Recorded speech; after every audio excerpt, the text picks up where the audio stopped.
Just checking, do you need to help me with, do you need me to help with the intro or the Yeah, Q&A or because again, anything? I'll be listening to Yuang's wisdom. So yeah.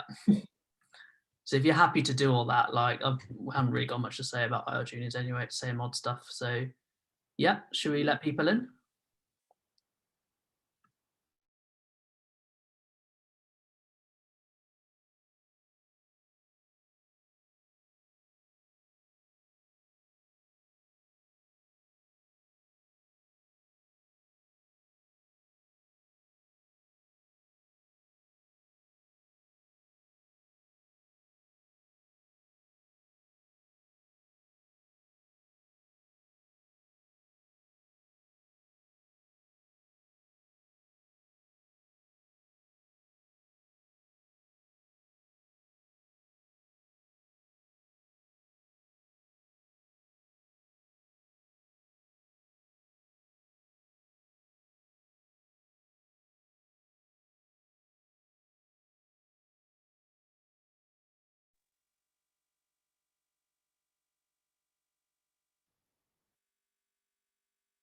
Hi everyone, thank you for coming. I think we'll get started now since most people have seemed to join. My name is Tom and I'm from Imperial Radiology Society. We're here today with IR juniors hosting the Hepatobiliary Imaging, Anatomy and Imaging tutorial led by Dr. Yiwan Xu, who's a third-year registrar at the Imperial College Healthcare Trust. And so without further ado, feel free to over to Dr. Yiwan Xu. Thank you very much. It's my pleasure to be sharing one of my favorite radiology topics to all of you. Let me share my screen, and I hope you can see it in the presentation mode. Give me a nod, please. Yeah, we can see it. Excellent. Right, so it's a relatively, well, it is a very ambitious topic and session that we're trying to cover MR and ultrasound in HPB. Some of you might say, well, you know, I don't know really much about HPB, medicine or surgery, let alone MR and ultrasound. But that's not the, you know, the objective of this session. The session is suitable, in my opinion, for those more junior registrars in radiology to prepare for the part 1 exam, which is in physics and anatomy, but also for foundation doctors and medical students.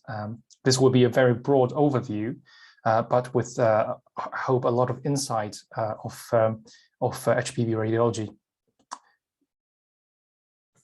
So, as listed,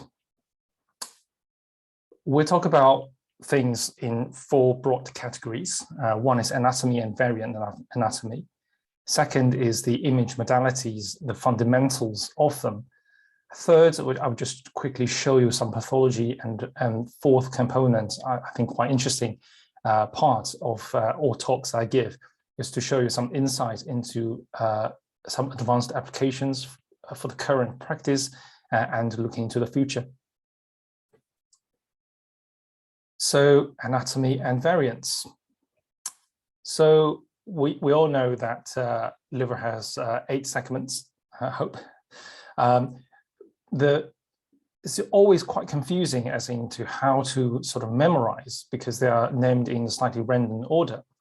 But this is a diagram from Radiopedia showing very nicely a great mnemonic for remembering where these segments are. Before we actually go into the detailed anatomy, I want to quickly point out that they are divided in a horizontal plane by the portal vein.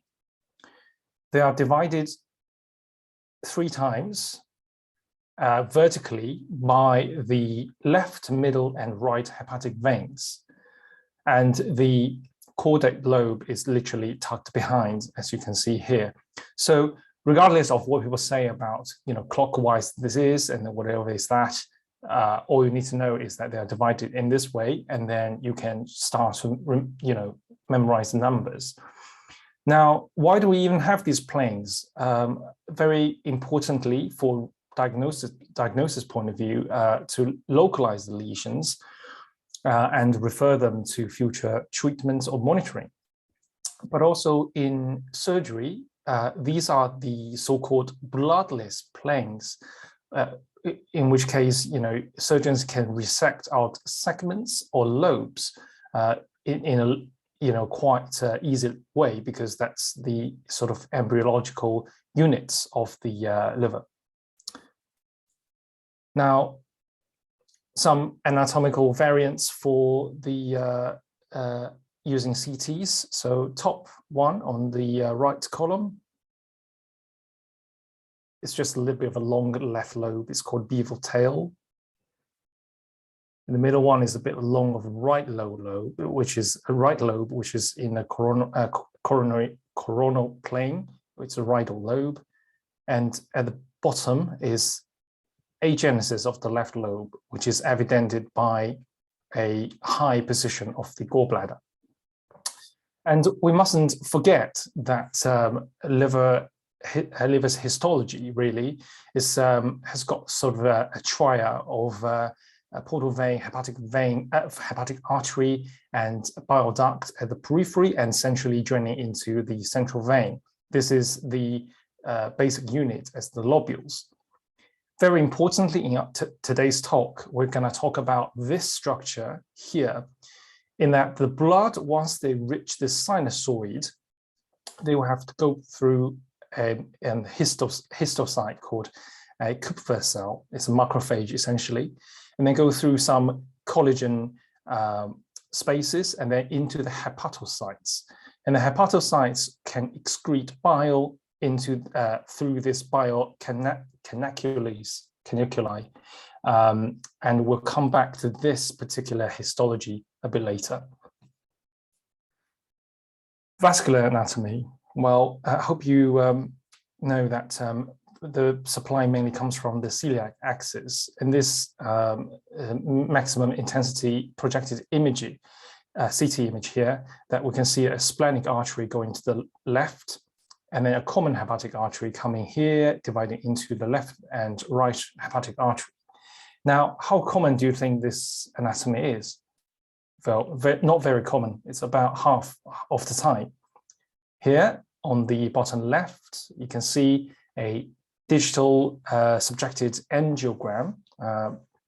This is basically a catheter coming into the celiac axis and inject some contrast into it. You may recognize that this is the common hepatic artery, and then this the left and the right the hepatic artery. But what is this one? This one on top? It's something extra going into the region of the liver. Well, this is an accessory left hepatic artery from the left gastric artery. And how about this one? Well, the catheter, as you can see here, is in the SMA, and then suddenly there is a hepatic artery arising from this area, which is, an artery below the celiac axis. This is what's called replaced right hepatic artery from the SMA. Now, why are these important? Well, I think particularly in the interventional point of view, if the liver is bleeding or if there is a tumor that you need to embolize, it is very, very important to recognize that they are additional or even alternative supply to the liver. This could help you navigate and also not miss out areas that can either bleed or tumor can recruit extra vasculature from.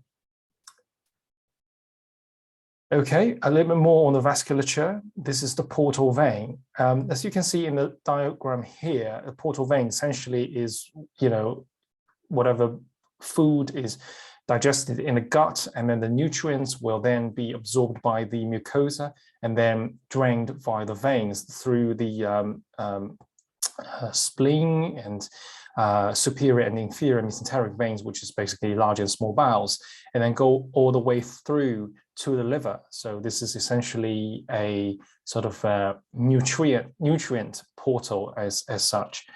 It has got some variant anatomy. Again, if you want to divide a liver in hepatectomy, for example, this variant would be important. There basically can be a trifurcation. It can be one joint in the left or one joint in the right, etc. And hepatic veins, as we briefly talked about in the division, is left, middle, and right. But what is this structure here? This is one, well, it's very low, really. The hepatic vein sits on the top of the liver, as you can see on this diagram here. This one is at a level of the IVC, sort of behind the caudate lobe. So what is this? It's an accessory right inferior hepatic vein. So it's, again, a quite high yield, important anatomic variant. Next, we're going to talk about biliary tree anatomy. Very basically, each segment would have a intrahepatic duct, and how they join together and then join at the liver hilum are highly variable, as seen in this diagram. It's frustrating.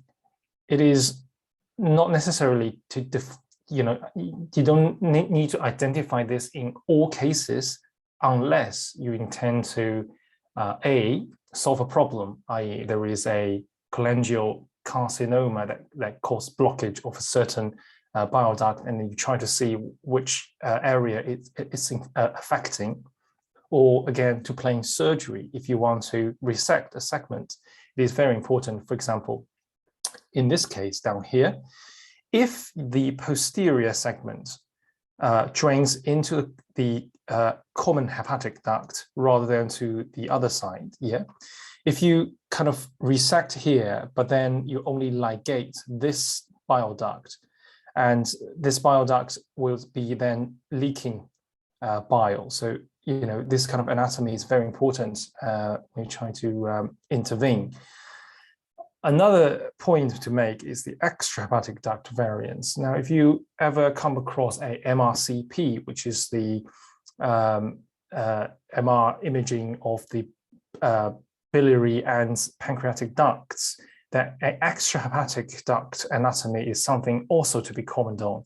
Very commonly, it's done before or to investigate whether there's any stones in the common bile duct. And surgeons might already be thinking about taking the gallbladder out.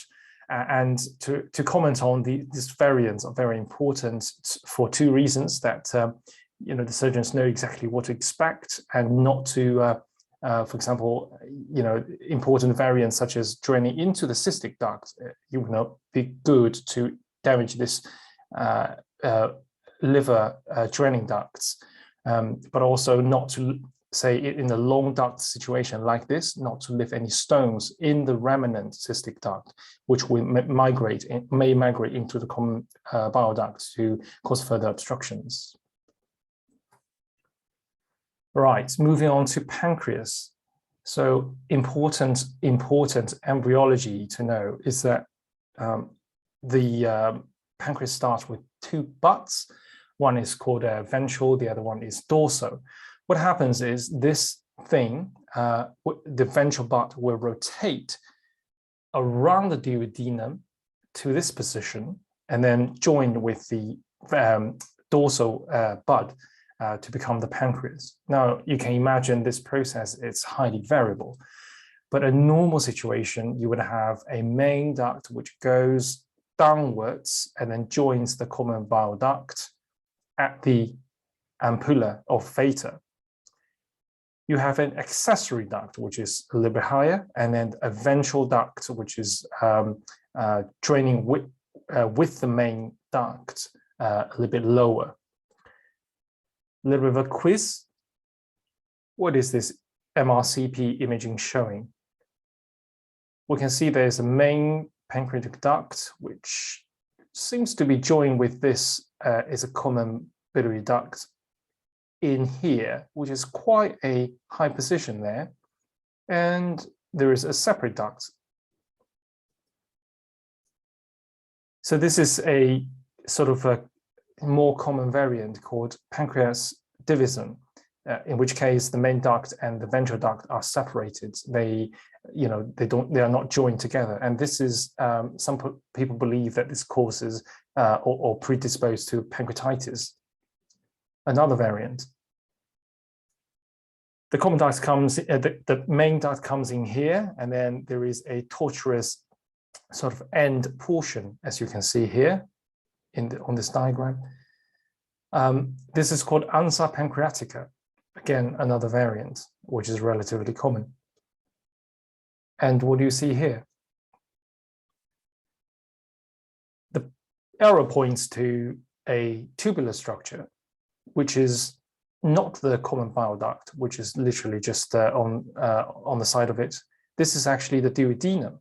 So this is what's called a annular pancreas. If you look at the embryology, it's not hard to understand that the rotation is probably incomplete, therefore wrap around the duodenum instead of going to one side of the duodenum. And there are many, many other morphology, which may or may not be of clinical significance. Why is it important to know or get familiar about pancreatic vascular anatomy? Well, there's a lot of vascular structures passing through it. For example, when there is a pancreatic cancer, it is very important to determine the relationship of the tumor and the vessels and to determine resectability. Although saying that, here is a case in literature where you can see a few things that we learned today already. This is the SMA, the aorta, and this is SMA. There is an artery coming off the SMA supplying the liver, the replaced right hepatic artery.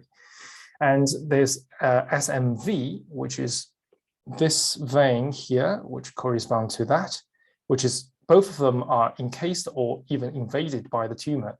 Or in this particular case, they resected this tumor, even though they've involved the vessels, and then reconstructed the vasculature, which is quite amazing. The next section, we're going to go a little bit nerdy. First of all, we'll talk about ultrasound. Well, ultrasound basically are machines that fires sound waves at certain frequency, and to produce the image, the probe also listens to the echo or the sound waves that's bounced back. And a typical abdominal ultrasound protocol would involve the following. You would look at the retroperitoneal structure, i.e. mainly the pancreas here, which is at quite a depth. And then you can see that left lobe of the liver is just on top. Then you always have two views of the same structure. For example, the left lobe here in the transverse, and then this is the long, and then the right lobe and right lobe long. Note that this is a sort of, you put the probe parallel to the axis of the body, and then literally move sideways. And then you can see the liver on top, and then the kidney, the right kidney below. This is a standard view, particularly to compare the ecotexture of the two organs, and we'll come back to why that is important later. And you can see gallbladder, and then you can see the common bile duct, the CBD. Here, there is a box, which is the Doppler color flow. It shows the color of the flow. And in the CBD particular scenario, it would not, because the flow is quite slow, it will not show any color. Here, down here is what's called a spectra Doppler, i.e. it will give you a waveform, and modern machines can also produce a B mode, which is the black and white image, and with color flow. So this is the usual color flow here, but the reading of the waveform is called spectra, and this is important in determining the velocity and the direction of the portal vein flow, which will be important to determine in portal hypertension. This is a view of the hepatic vein. You can see that it's trifurcating here. Again, this is a color flow. And you can also assess the abdominal aorta. You can assess the other branch of vessels. I believe this is one of the branches of the celiac axis. And then the IVC, you can see coming up and join the right atrium. An interesting thing to know is the contrast enhanced ultrasound. It's not widely practiced, but it is very useful in a certain pathology. Basically, there are microbubbles that are sort of encased or trapped in lipid spheres. When injected into the veins, they do two things. Well, they flow with the blood, hence there is a blood pool phase when you're trying to image them. But for liver, importantly, if you remember our macrophage, residential macrophage in the liver is the Kupffer cells, and these lipids will be taken up by them. But the air bubbles then will stay inside the reticular endothelial space, and then give a unique phase called reticular endothelial uptake or phase. Here is an example, is a pathology called focal nodular hyperplasia. Essentially what it is normal hepatocytes, but the organization of the usual hexagonal architecture is distorted. There is no portal tract, there is very sparse biliary tract. And a typical imaging feature of that is called a spoke wheel vascular supply. So it will start from the middle and then spoke wheel, like a spoke wheel outwards. And you can see here, this is the B mode, and this is early contrast mode. So you can see this bright bit coming in are the bubbles in the bloodstream. You can see it starting from the middle and then comes spoke to the periphery, and it's more enhancement. Here in the middle, it basically has been taken up by the normal by the Kupffer cells of the hepatocytes that's in the lesion. It's a mix of blood pool. As you can see, there's still vessels in enhancement, as well as the soft tissue enhancement, and around it are just normal liver tissue. And the slightly delayed phase, well, there is this typical central scar as shown here. So in this case, if you need to clarify this lesion, you can just simply inject this agent. 10 minutes later, you would have a definitive diagnosis. You don't need to expose the patient to radiation, or you don't need to put the patient through MRI, which will take at least 30 minutes, if not more, to complete another imaging. Right, and we're going to talk about MR, super basically. If you are ever interested in the modality, I recommend that you go to these two resources as listed on the right. But essentially for today's purpose, I'm going to introduce to you the most basic principle and then how a MR liver is usually done. So hydrogen protons is what we try to image in medical nuclear MR. There are many other protons that can be imaged as well, but hydrogen is by far the most common one. They are very abundant in all sorts of molecules, water, lipids, small and large organic molecules. Three important principles. Hydrogen nuclei are little magnets because they spin. I think that said, whether or not you want to read about the more detailed sort of quantum, the physics, chemical physics of it is up to you. But principle one, they spin and they're like little magnets. And if you put it under the magnetic field of the MRI machines, for example, if the machine, magnetic field goes this way, if you put it in there, it will essentially it will align to the magnetic field precisely.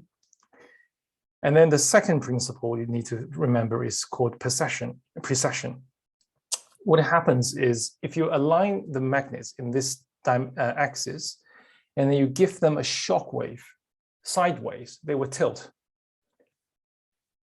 And that's called precession. Now, to cause them to tilt, it's not a blunt force. It has to match their sort of native frequency in order for them to tilt. And the resonance bit is when this molecule, the nuclei, when they start to realign to the magnetic field that which was initially imposed on them, they would give out energy. Basically, it's sort of, if you give an energy to it, and then it will bounce some energy back. And that's what's called the resonance. And it's this relaxation back to the sort of original state that gives the energy for the machine to read. Then it can be processed into a sort of raw data algorithm called K-space, and they will be then transformed to images for radiologists to interpret. So 3 principles: spin, precession, and resonance. So clinically, these are the standard protocol. This is the standard protocol for liver. You have to have some localizers, i.e. very quick images to show you where the liver is before you take more sort of detailed and time-consuming sequences on them. And then you would have some standard anatomical images for sort of anatomical analysis, such as a axial image or a coronal image. There are many other sort of advanced things that has to be done in order to help characterize the liver. We'll talk about them in order. First is a fluid sensitive sequence, which you can do 2 things. You all heard of the sort of T2 highlights the water, T1 highlights the fat. Well, that's the sort of most basic concept. If you sort of change you remember the precession bit, if you change the energy of how you, or the timing of that energy, how you give the sort of inertial shock wave, you can manipulate how much they return. So if you weight heavily for T2, then the water molecules are going to give a stronger signal than fat. So as you can see here, this is more heavily T2 weighted than the right, but they are both T2 weighted. A more advanced technique called fast recovery pulse is basically, it's a bit hard to explain, I presume, but basically you flip the magnets up and down. Because the fat and water, they relax slightly at a different speed, basically. If you flip them enough times, that the ones that relax a little bit more, i.e. water, would give a much stronger signal than fat. So this is widely used in MRCP sequences. And then we talk about fat suppressed sequences, similar to the sort of, you can heavily weight on T2, you can also heavily weight on T1. So, well, sorry, the reverse, you can select out T1. So you can nullify, i.e. you can cancel out the T1 signal before, and augment the one is augment T2, one is sort of try to reduce T1.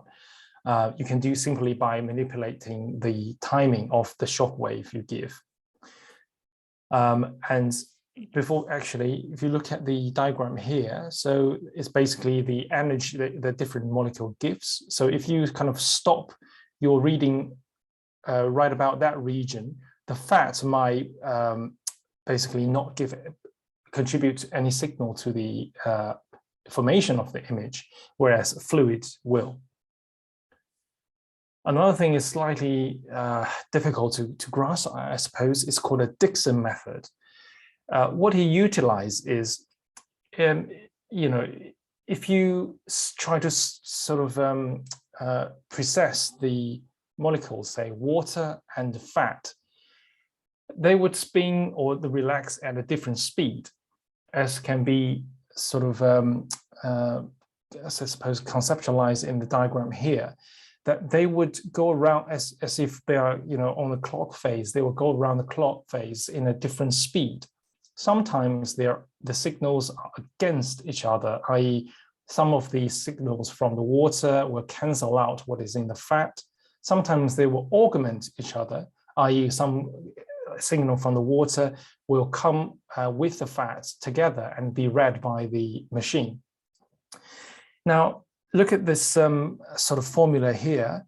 You can utilize this kind of opposing and sort of synchronized phases, because what you get essentially is called a in phase and out phase, as you know, synchrony or in the opposed sort of direction or intensity of the signal. And then what you can work out is water plus fat signal or water minus fat signal. That's the sort of translation or into the imaging component. And then you can have then cancel out, you halve that, you get water. And if you add them and then half it, you get water signal only. If you use one minus the other one, and then again half that, you got fat.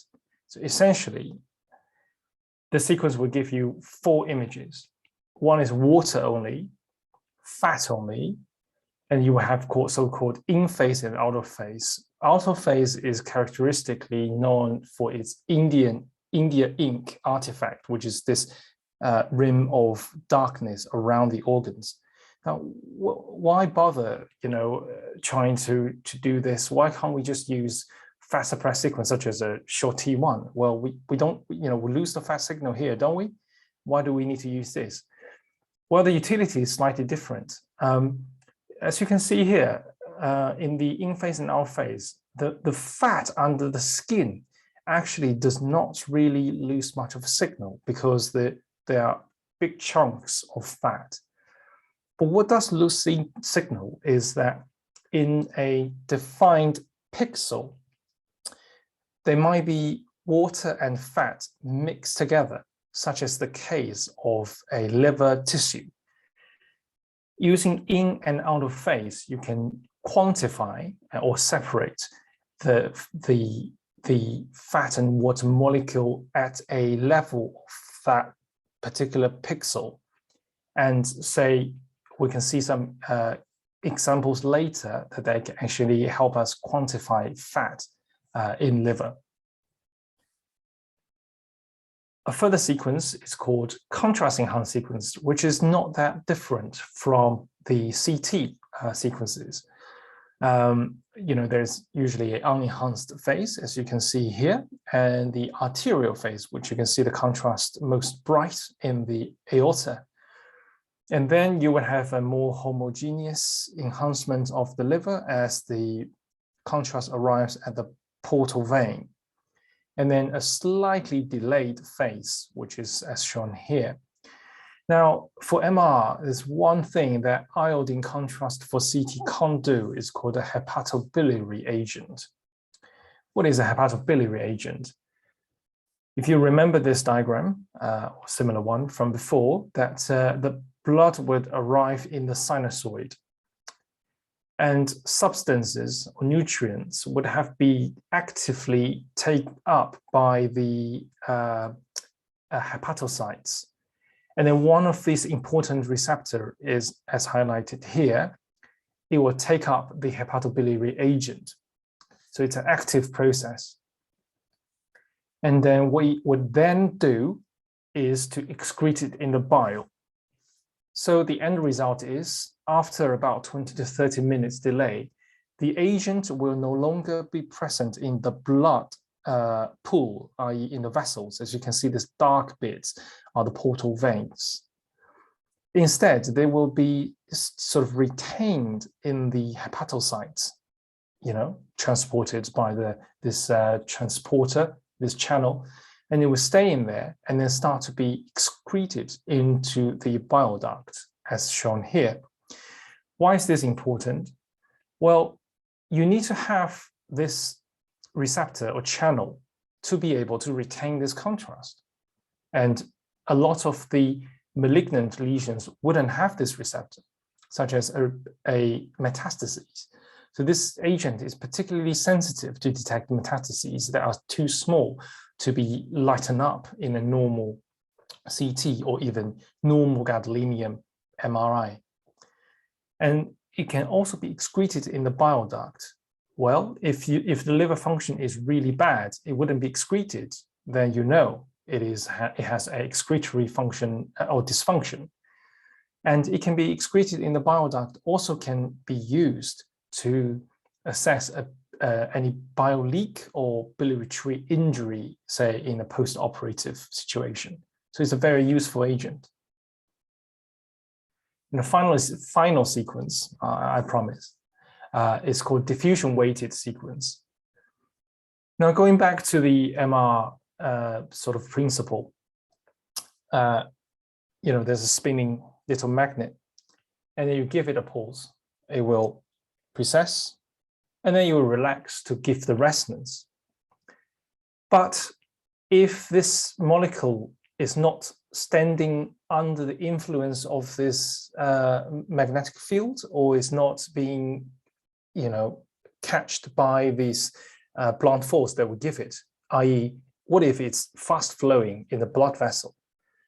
You will not get the signal that you want, because you can give it a blunt force and it will start to precess. And then what happens is it will float to a different part of the body, and then it will sort of give some energy back at a different position, but it would not be read by the machine because it has geographically changed in position. Well, that's usually quite annoying, but we can sometimes sort of utilize that fact in vascular imaging. But at a pixel level, all we can do is to see whether, say, a water molecule has moved outside this pixel or it has stayed in this pixel. Why is that important? Well, why would water be trapped in the same location? Usually they bounce around and then slowly flow with the cells or between the cells. Well, if there are too many cells, for example, around it, such as in a sort of tumor, a malignancy, an uncontrolled sort of duplication or of multiplication of the cells, a water molecule would find it very difficult to navigate between the cells, such as in this case. And we can utilize that to tell us. A diffusion-weighted sequence, as you can see here, one is the sort of raw data, and the bottom one, which is slightly sort of granularly in appearance, is a computer calculated one. If we look at this structure here, this is the spleen. A spleen is very bright on the diffusion weighted sequence and very dark on the reciprocal one, which is the calculated one. So a bright appearance here and a dark appearance here naturally would in diffusion weighted sequence would mean there is restriction. Well, but spleen is not a sort of a cancerous structure. Indeed, it is not, but it is very highly dense in cells, so it will also trap the water molecules, and therefore it will naturally appear very bright.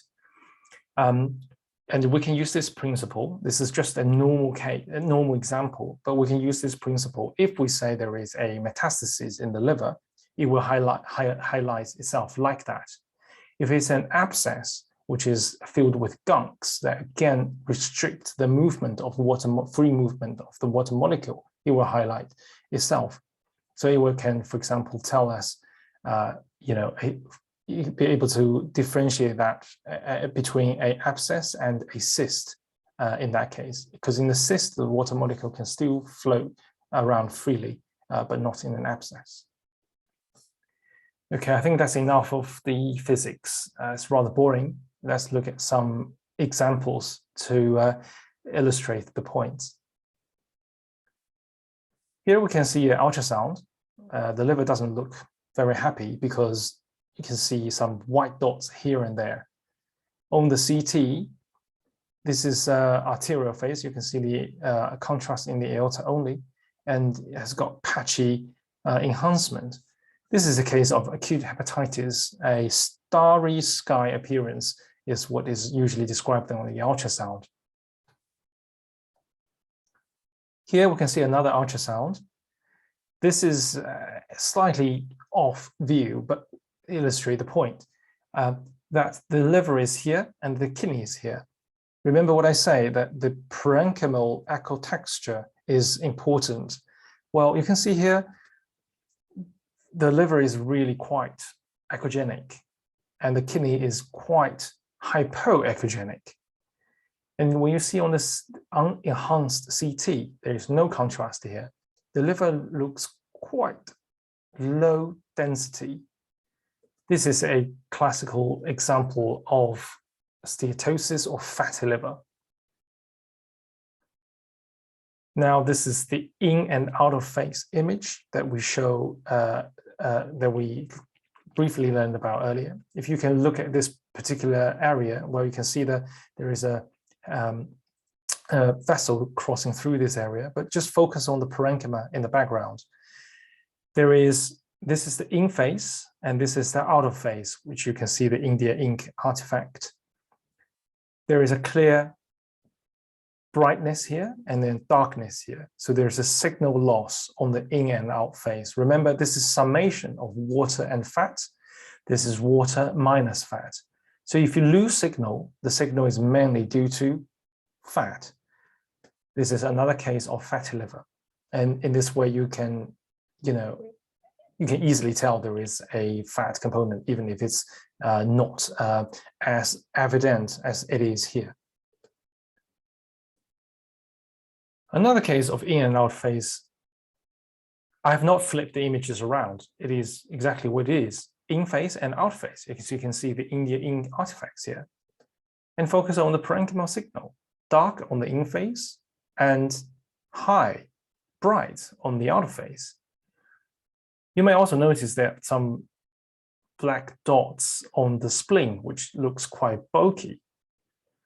This is called siderosis. It is quite commonly seen in hemochromatosis. In this particular case, it will be a secondary cause because the spleen is also involved. But this is a classic description, as it's like almost the flip image of the fatty liver. This is because the iron or the hemosiderin or iron actually deposits in these organs and create this characteristic appearance. Again, it is important for us to be able to identify this, which will not be apparent on CT or ultrasound. And this is important for patients, for example, who are dependent on transfusion, to be able to identify or even quantify the iron burden they have. Let's look at some focal liver lesions. It's a CT of a patient. This is non-enhanced, arterially enhanced, and portovenous phase.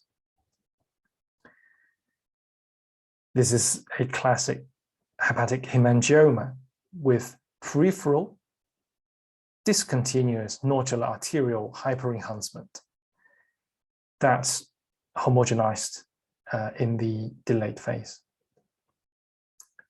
This is T2 and T1. You can see this lesion here, big one, bright on T2, dark on T1. This sequence here is the diffusion restriction. As you can practice this principle now, it is bright here and dark here. That means it's truly restricting the free movement of the water molecule. So it is restricting. And on the enhancement, this is arterial enhancement, and then this is slightly delayed. But you can see that there's again this nodular hyperenhancement. So this is again another case of hemangioma. Another lesion here is not very conspicuous on the unenhanced CT. Arterial phase, again, is somewhat bright on many sort of focus. And on the portovenous phase, well, what happened to that enhancement there? It was there, but it's gone here. And slightly delayed. Well, we can really see that this area is not really enhancing very well. This area is called a arterial enhancement, maybe not quite hyper-enhancement in this case, and then a rapid washout. It is a hepatocellular carcinoma. And on this MR, you can see here, it's quite shaky. You know, there's a lot of movement artifacts here, but you can see the shape of this liver. That's the left lobe, tiny. That's the right lobe, not very big either. But this caudate lobe is almost as big as what you expect for a left lobe like that. It is hypertrophied. This is a very classic shape for chronic liver disease. You can see the spleen is enlarged. So this is quite a good picture of cirrhosis with portal hypertension. So whenever you look at a cirrhotic liver, you should really quite switch on that a lot of malignant lesions can arise from that, such as in this case. This is unenhanced, arterially enhanced, slightly delayed and a little bit more delayed. You can see parallel to each other, a hyper-enhancement in arterial phase and a quick washout. So again, another example of hepatocellular carcinoma on the background of cirrhosis. Vascular pathology, very, very briefly. Again, we see the portal vein. It's quite a complex sort of connection of different channels with a lot of possible shunts. What is this? A most feared complication of portal hypertension is esophageal varices. Again, this is because the back pressure of the portal vein, so it goes backwards and then up in the esophagus as a portal systemic shunt. In this case, we can see the paraesophageal varices. It's not quite on the mucosal surface, so you wouldn't be able to see that in endoscopy.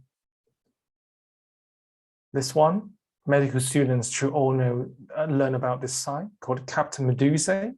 It is again another site of portal systemic shunt near the umbilicus.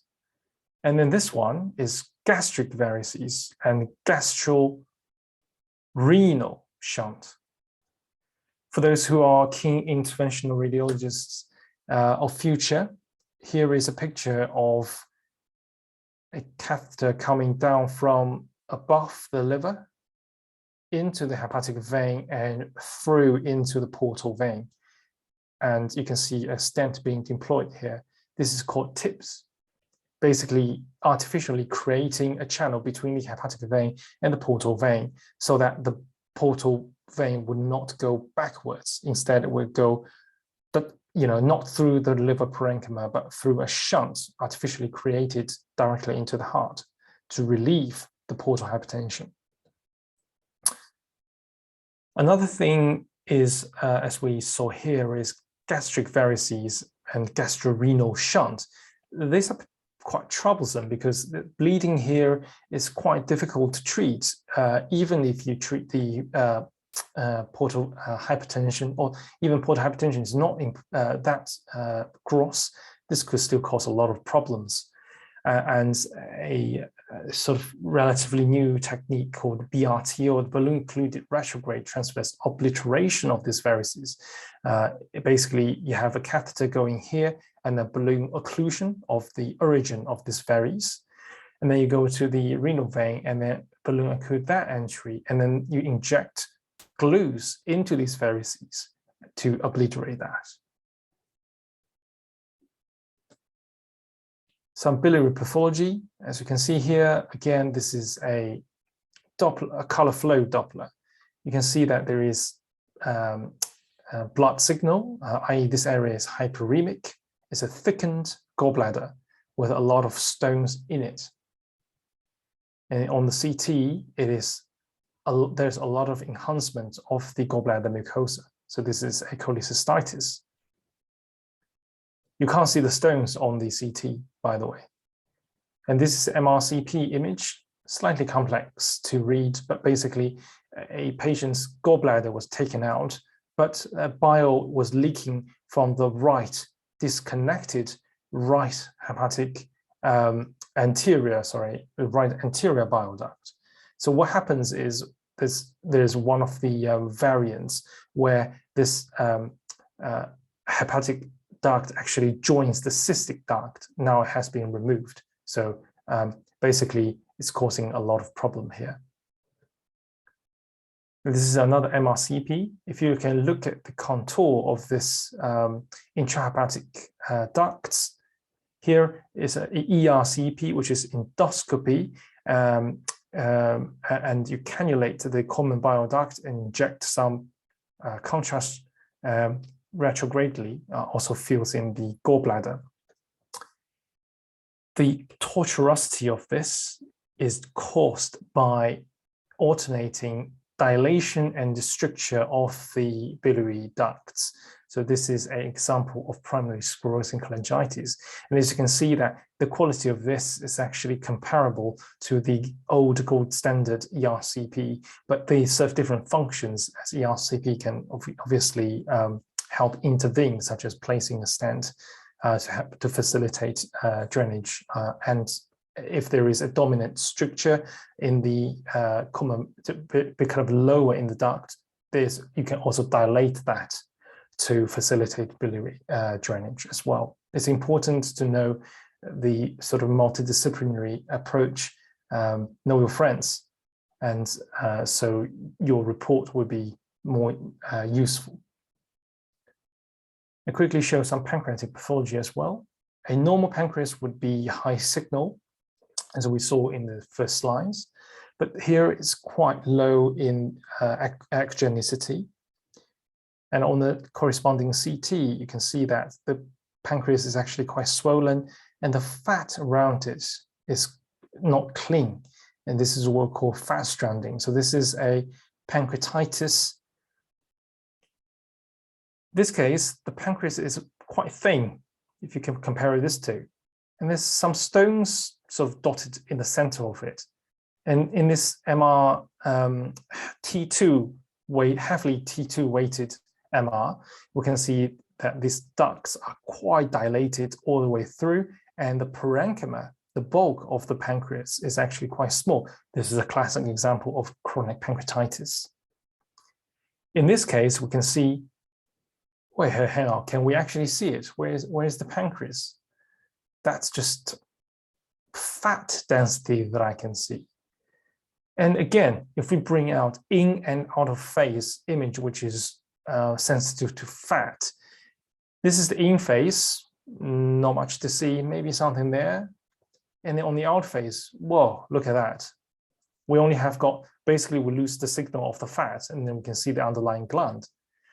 Well, the gland is very small indeed, and this is a condition called lipomatous pseudo-hypertrophy of pancreas. And this case is a cystic fibrosis, a common condition where this feature is seen. Okay, I know I haven't talked about spleen very much. Yes, but because spleen is actually quite sort of difficult to talk about. But I'll just leave the slides here because we are a little bit running a bit late. But basically, the size is important, but don't call everything the slightly large a large spleen because there is a natural wide range of normality. There are algorithms for you to analyze a focal lesion, diffuse pathology, and also note that spleen, there can be more than one part of the spleen, such as in the splenunculus, which is basically the kind of breakout of the normal spleen. It can be many spleen in some genetic or congenital conditions. And even if you remove the spleen, such as in a traumatic case, the spleen tissue that's dotted around, left behind, can hypertrophy. It looks like a cancer and or lymph nodes, but they are actually just splenosis, a spread of normal spleen tissue. Right, I've got 5 minutes to really quickly run through the advanced HPB imaging. Are you ready? Ultrasound can be used to quantify the level of fibrosis or the hardness of the liver. It's called elastography, how elastic it is. It is by several sort of utilizing the sort of the physical property of the sound, i.e. to compress tissue. There's shear wave and there is strain. I'm not going to go to the details of this, but just to know that do exist. MR elastography sort of use the same sort of, there is a shock wave that's given into the liver, but in the MR, you can actually monitor, as you can see here, the waves of the shock wave, the shock waves, and then you can map out the response of the liver tissue. It's quite amazing. Iron quantification, as you can see, the kind of almost the flip image of the in-our face opposite to fatty liver, you can not just identify that there is iron present, but by using other sort of MR characteristics, such as the fact that iron can actually affect the precession of the water in the heavily iron-loaded liver. You can actually quantify the iron. In the past, or even current practice, you need a tissue biopsy to quantify the iron, but this is a non-invasive way. Another cool thing down here is called MR4D flow. That is, the fourth dimension is time. So you can actually not just give the morphological, i.e. the caliber, the sort of, the shunts that we saw, for example, in the portal hypertension, but you can actually give a velocity into it.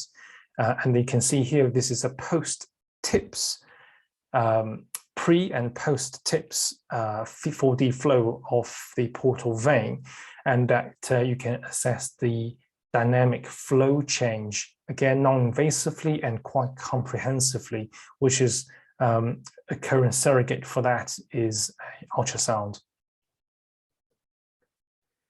You can, you might have heard of PET-CT, which can highlight sort of hot lesions such as cancer very well. Well, in tissues that are, soft tissue contrast is required more, such as in the liver, you can actually combine MRI with PET, as you can see this case. And if a patient has got, say, chronic hepatitis B or C, they're very prone to developing hepatocellular carcinoma, HCC, as we saw in the previous pathology case. The usual sort of standard screening strategy is to take their blood to see whether the AFP alpha fetoprotein is elevated in the serum, and to have an ultrasound surveillance on annual basis for these patients. Well, it's not very sensitive for many reasons. For example, the patient's body habitus, because the liver is a bit too fatty for you to see the lesions very well, or because there is a lot of fluids in ascites in the tummy. So it's not perfect. So you can, the modern MRI, you can actually, select the most important sequences and then do screening using MRI. And basically, it's proven to be sort of time efficient and cost efficient in some healthcare settings. And again, a little bit IR theme. So you do intervention under MR guidance for some benefits, for sure. For example, some lesions you can't really see easily under ultrasound or CT. So MR again can help you with that. But also in areas with high risks, you actually need to control. For example, in this case, as a lesion here, you want to use the heat to burn it out. In this case, using microwave. You really want to control the zone of the burn, and you can actually visualize that under MRI, which is called a thermometry, and you can actually real time, assess the extent of the heat treatment and not over-treat. Okay, well, it's amazing that I actually keep to time, but I hope I have not confused you more. And I think I have been sort of, trying to introduce you to some new ideas if you haven't come across. And I hope you enjoy the session.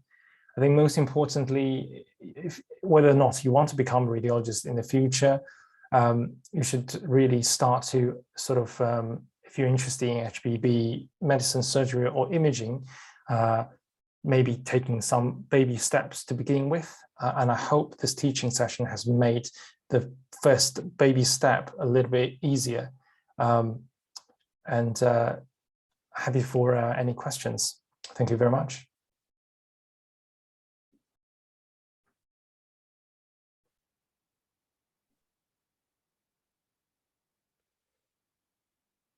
Thank you very much, Dr. Su. I don't think I see any questions in chat. But if anyone does have any questions, please feel free to either put in chat or if you're brave enough, unmute yourself and ask.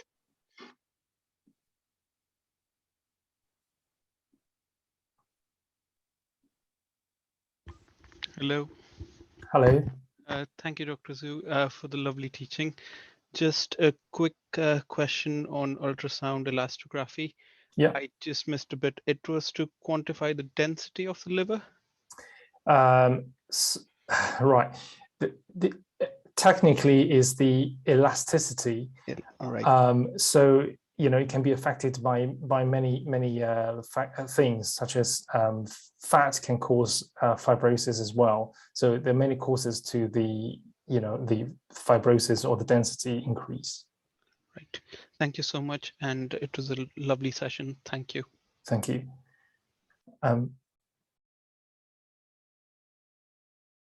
Okay, so I think somebody asked a question on the chat.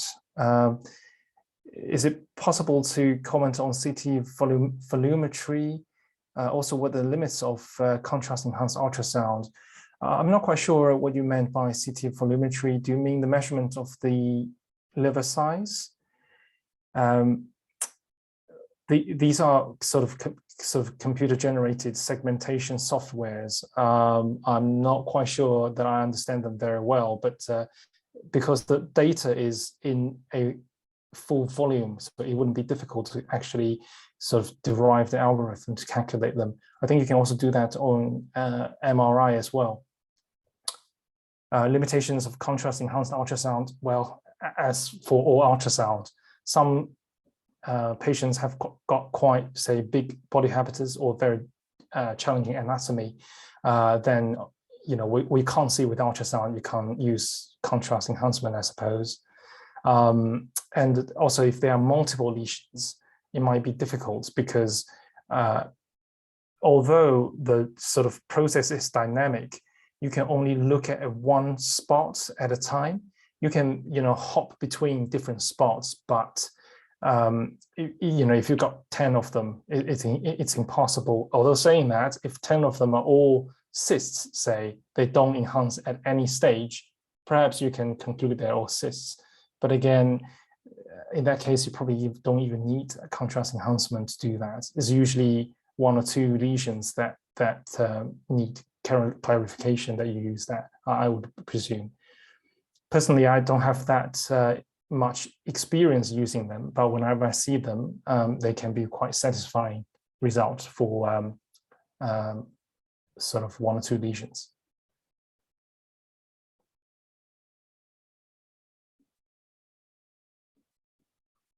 Okay, thank you very much, Tom. Thank you very much for IRJ to organize this, and thank you all for attending tonight's session.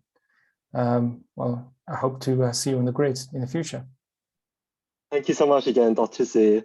And thank you for everyone else for coming. We really hope that you found it useful and learned a lot. And just as a final note, the IRJ's next tutorial will be next Thursday, the 10th of Feb, from 6 p.m. And it will be covering the first half of renal imaging. So we really hope to see you all there again. And that's everything from me. So thank you everyone again for coming and hope you have a good evening. Bye.